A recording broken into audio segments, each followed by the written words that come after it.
My name's Sheila, and I've always dreamed of becoming a pediatrician. After years of hard work, I finally graduated from medical college and landed my first job at a local clinic. Life was good, but something was missing. I wanted more than just a career, I longed for a family of my own. One sunny afternoon, my best friend Jess called me up. "Sheila, I've got someone you need to meet," she said, her voice bubbling with excitement. "His name's Mike, and he's looking for something serious. I think you two would hit it off." I was skeptical at first. Blind dates weren't really my thing, but Jess was persistent. "Fine," I sighed. "Set it up." A week later, I found myself sitting across from Mike at a small coffee shop downtown. He was tall, with kind eyes and a warm smile that put me at ease almost immediately. "So, Sheila," he said, stirring his coffee. "Jess tells me you're a pediatrician. That must be rewarding." I nodded, feeling myself relax. "It is. I love working with kids." "What about you? What do you do?"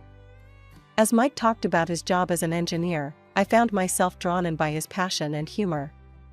We chatted for hours, losing track of time until the barista politely informed us they were closing. From that moment on, Mike and I were inseparable.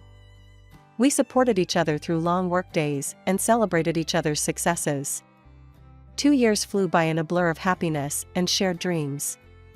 We decided on a small, intimate wedding.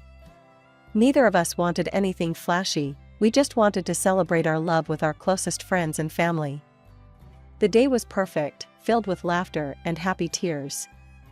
As we exchanged vows, I looked into Mike's eyes and saw our future stretching out before us. A home filled with love, the pitter-patter of little feet, a lifetime of happiness together. After the wedding, I began to communicate more with Mike's mother, Linda. She was a petite woman with graying hair and sharp eyes that seemed to take in everything at once. As we chatted over dinner that night, Linda couldn't stop talking about how excited she was to be a grandmother someday. "All my friends are already spoiling their grandkids," she said with a laugh. "I can't wait for my turn." I exchanged a glance with Mike, feeling a mixture of excitement and nervousness. We hadn't really discussed children yet, but I knew I wanted them. Seeing the soft smile on Mike's face, I realized he did too. The first year of our marriage flew by in a whirlwind of love and laughter. Mike and I settled into a comfortable routine, balancing our careers with our home life. We talked about starting a family, agreeing that we were ready to take that next step. Linda's enthusiasm for grandchildren only grew stronger with each passing month.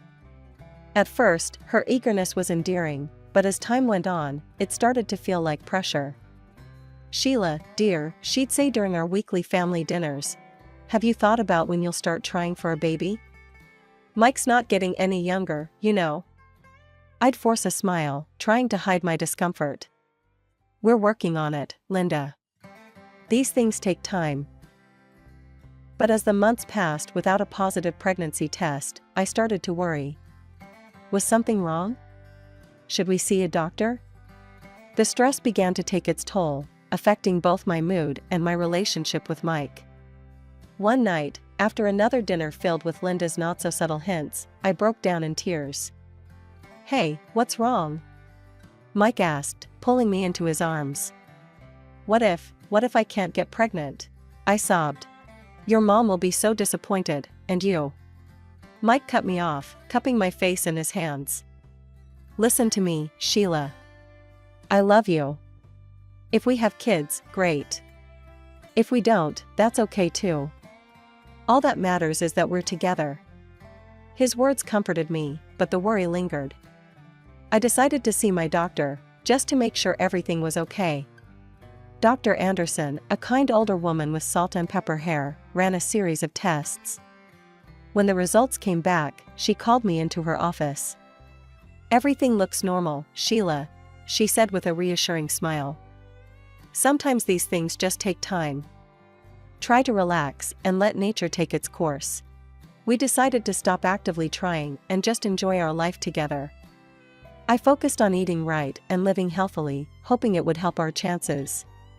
As our third wedding anniversary approached, I started to feel different. My breasts were tender, and I felt nauseous in the mornings. Could it be? With shaking hands, I took a pregnancy test. As I waited for the results, I paced our small bathroom, my heart pounding. When the timer on my phone beeped, I looked at the test. 2 pink lines. Positive. When Mike got home from work, I could barely contain my excitement. I'd wrapped the positive test in a small box with a bow. "What's this?" he asked, looking confused. "Open it," I urged, grinning from ear to ear. As he lifted the lid and saw the test, his eyes widened. Are we?" I nodded, happy tears spilling down my cheeks. "We're having a baby." That night, as we lay in bed, Mike's hand resting protectively on my stomach, I felt a peace I hadn't known in months. Everything was falling into place. The next day, we called Linda to share the news. Her excited shriek nearly deafened me. "Oh, this is wonderful," she cried. "I'm going to be a grandmother. When are you due? Do you think it's a boy or a girl? Oh, I have so much shopping to do." As Linda rattled on, I exchanged an amused glance with Mike. Our journey to parenthood was just beginning, and despite the challenges we'd faced, I couldn't wait to see what the future held. The weeks following our announcement were a whirlwind of excitement and preparation. Mike and I threw ourselves into getting ready for the baby, transforming our spare room into a nursery.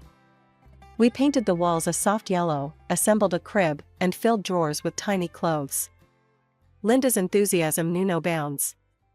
She showered us with gifts, onesies, blankets, toys, and called almost daily with advice and questions. I appreciated her excitement, but sometimes it felt overwhelming. One day, after she'd announced our news to what felt like the entire town, I had to have a word with her. "Linda," I said gently, "we're thrilled you're excited about the baby. But could you maybe tone it down a bit? We're trying not to tell everyone just yet." She looked hurt for a moment, but quickly recovered. "Of course, dear. I'm just so happy. But I understand." At 24 weeks, I had a routine checkup scheduled. That morning, I woke up feeling a bit off, but I brushed it off as normal pregnancy discomfort. I was examining a toddler with an ear infection when a sharp pain shot through my abdomen. I gasped, steadying myself against the examination table. "Dr. Sheila," my nurse, Jenny, asked, concern evident in her voice. "Are you okay?" I opened my mouth to respond, but another wave of pain hit me. This time, I felt something warm trickling down my legs. I looked down in horror, to see blood staining my scrubs. "Jenny," I whispered, my voice shaking, "I need help." The next few moments were a blur. Jenny called for assistance, and suddenly I was surrounded by my colleagues. As they prepped me for surgery, I grabbed her hand. "Save my baby," I pleaded, tears streaming down my face. "Please, save my baby." The last thing I remember before the anesthesia took hold was praying for a miracle. When I woke up, the first thing I noticed was the pain, a dull, throbbing ache in my abdomen. Then I realized something was missing. My bump. My baby. Mike was by my side, his eyes red and puffy from crying. When he saw I was awake, he took my hand, squeezing it gently. "Sheila," he said, his voice breaking. "I'm so sorry. They couldn't save the baby." Dr. Rodriguez came in then, her face grave. "Sheila, I'm so sorry for your loss. We did everything we could, but the placental abruption was too severe. We had to perform a partial hysterectomy to save your life. I'm afraid you won't be able to carry children in the future." Her words hit me like a physical blow. Not only had I lost my baby, but I'd lost any chance of ever carrying another child. I broke down, sobbing uncontrollably as Mike held me, his own tears falling silently. The days following my return home from the hospital were the darkest of my life. The nursery we had lovingly prepared now stood as a painful reminder of our loss. Returning to work was a challenge I wasn't sure I was ready for. How could I care for other people's children when I'd lost my own? But I knew I couldn't hide away forever. My first day back, I barely made it through the door before breaking down. The sympathetic looks from my colleagues, the sound of children in the waiting room, it was all too much. Dr. Thompson, the clinic director, called me into his office. "Sheila," he said gently, "I can't imagine what you're going through. But I want you to know we're here for you. If you need more time or if you'd like to consider a different role for a while, just say the word." His kindness broke through the wall I'd built around my emotions. Through tears, I admitted, "I don't think I can face treating children right now. It's too painful." Dr. Thompson nodded understandingly. "How about working as an administrator for a while? You know the clinic inside out, and it would give you time to heal without the daily reminders." Grateful for the lifeline he'd thrown me, I agreed. The change in roles gave me something to focus on, a way to feel useful without constantly confronting my loss. At home, Mike and I started seeing a grief counselor. Dr. Evans, a calm, compassionate woman, helped us navigate the turbulent waters of our emotions. "It's okay to not be okay," she'd remind us. "Grief isn't linear. There will be good days and bad days. The important thing is to face them together." Slowly, painfully, we began to heal. We talked about our lost child, sharing our dreams and sorrows. We cried together, held each other, and gradually found moments of peace amidst the storm of grief. But Linda remained a constant source of tension. She seemed unable or unwilling to understand the depth of our loss or the permanence of our situation. Things came to a head at my birthday dinner. Mike had arranged a small gathering, just close family and friends. It was the first time I'd felt up to socializing since the loss. But it was Linda who started the conversation first. "Sheila, dear," she said, "I've been doing some research. There are all sorts of new fertility treatments these days. I'm sure if we find the right doctor." I cut her off. "You know," I said cautiously, "Mike and I have been talking. We've been thinking that maybe, someday, we might consider adoption." The table fell silent. I looked around, hoping for support, but was met with mixed reactions. Mike squeezed my hand encouragingly, but Linda's face twisted in disgust. "Adoption," she spat out the word as if it tasted bad. "Oh no, that won't do at all. Can you imagine? Some stranger's child, probably with all sorts of problems. Who knows what kind of family they came from? No, you need your own child, not some cast-off." I felt as if I'd been slapped. Mike's face darkened with anger.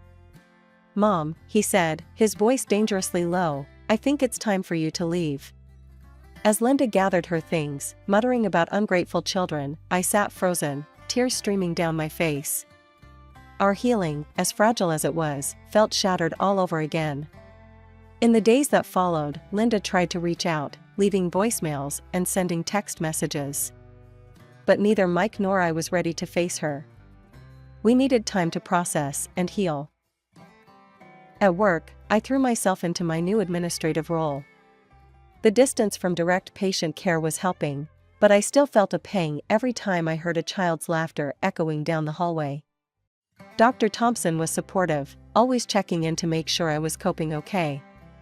One afternoon, as I was filing some paperwork, I overheard two nurses talking in hushed tones. "Did you hear about Dr. Sheila?" one whispered.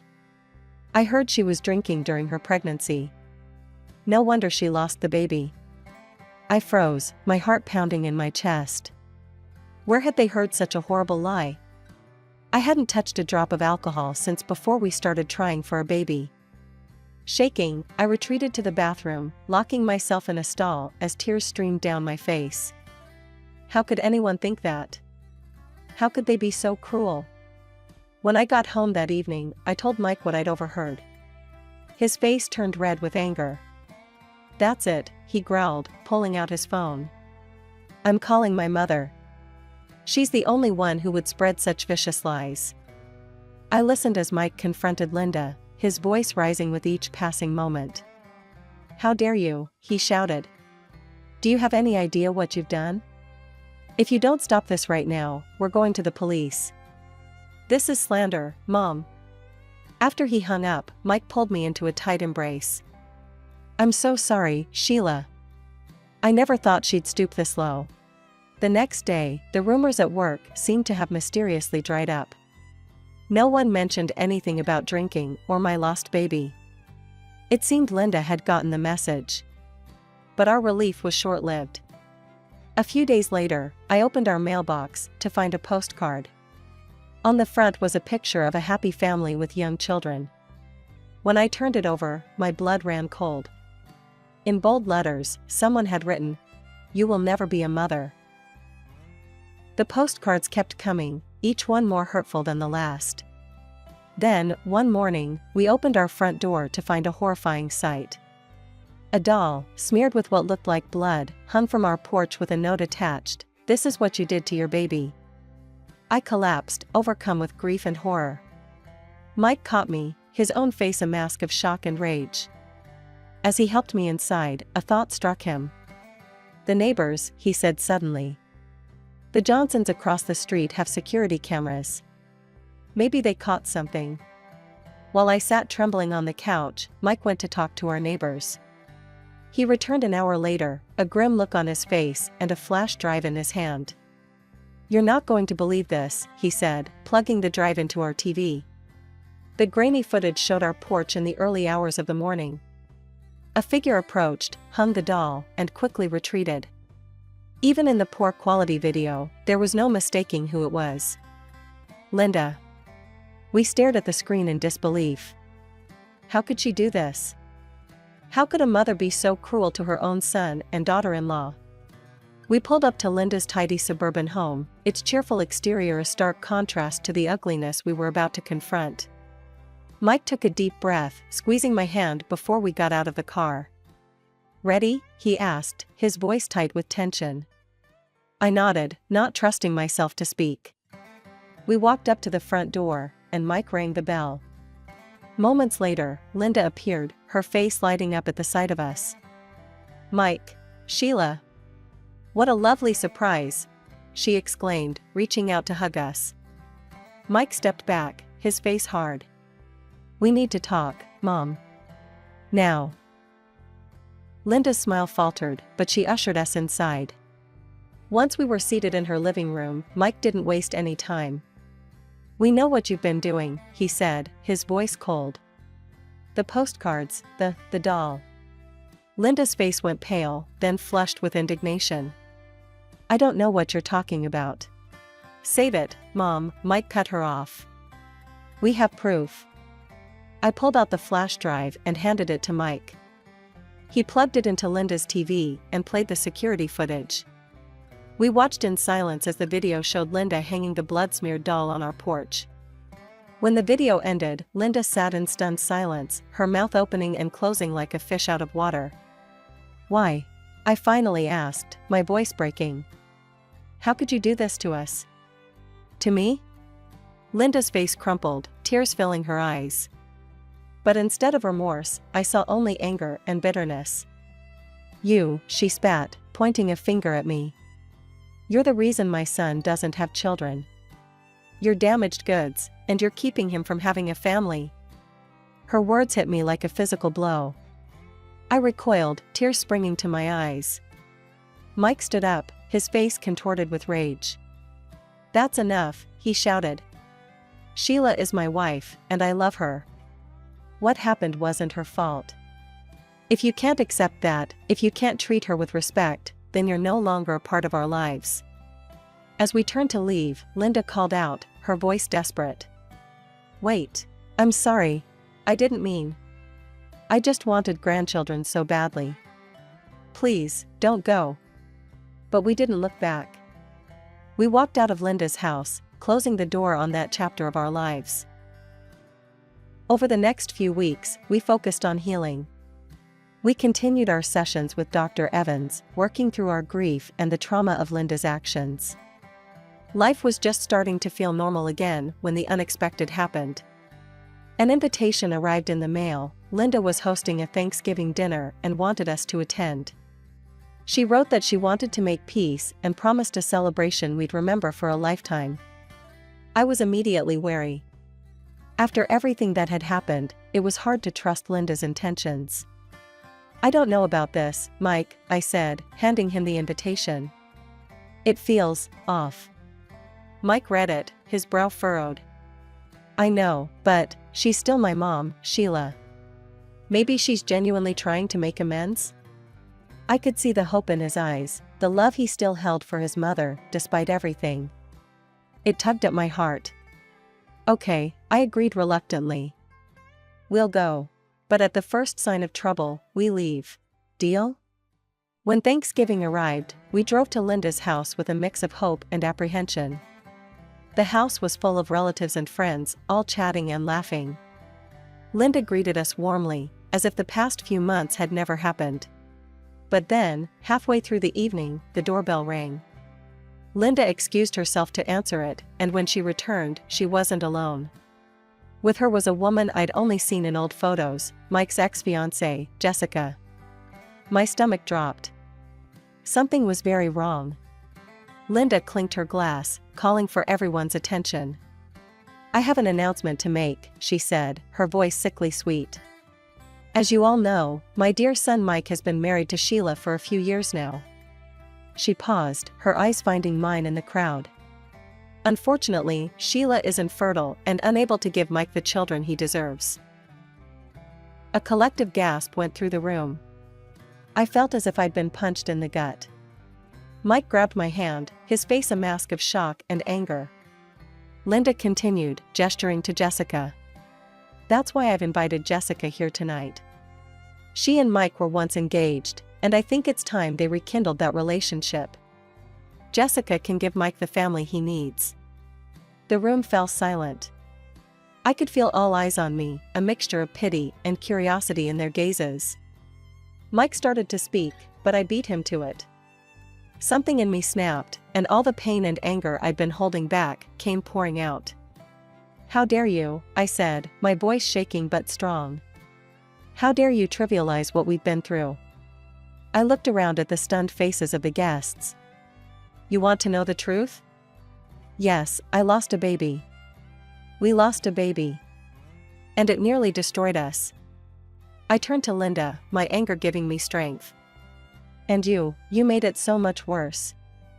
You sent us cruel postcards, left horrifying gifts on our doorstep. You spread vicious lies about me. Gasps and murmurs rippled through the crowd. Linda's face had gone pale.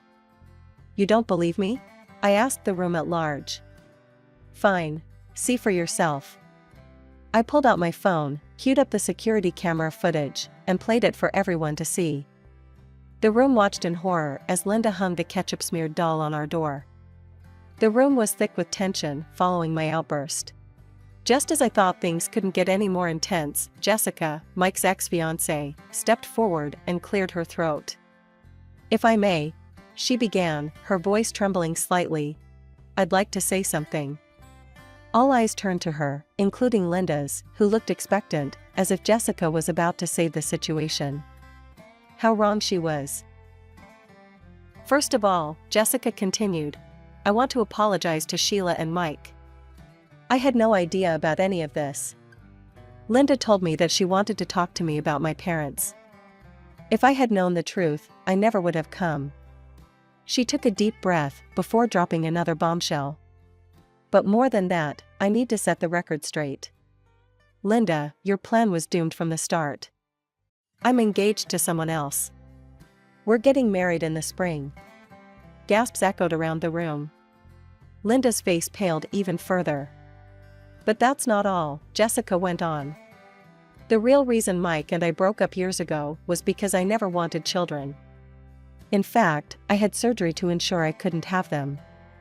Mike found out, and that's why we ended our relationship. The irony of the situation wasn't lost on anyone.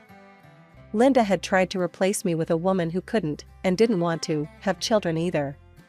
One by one, people began gathering their coats and bags. The party was clearly over. Linda stood in the middle of her living room, looking bewildered as her carefully orchestrated Thanksgiving fell apart around her. Wait, she called out weakly. Where is everyone going? The turkey. But no one was listening. The last guest slipped out the door, leaving just the four of us, Mike, me, Jessica, and Linda. Jessica turned to us. I should go too. Again, I'm so sorry for everything. With that, she quickly made her exit. Mike took a step towards his mother, his face a storm of emotions. Mom, he said, his voice low and controlled, what you've done here tonight is unforgivable. I don't want to hear your excuses. You're no longer my mother. I don't want to see you or speak to you ever again. As we stepped out into the cool night air, I heard Linda's anguished cries behind us. For a moment, I almost felt sorry for her.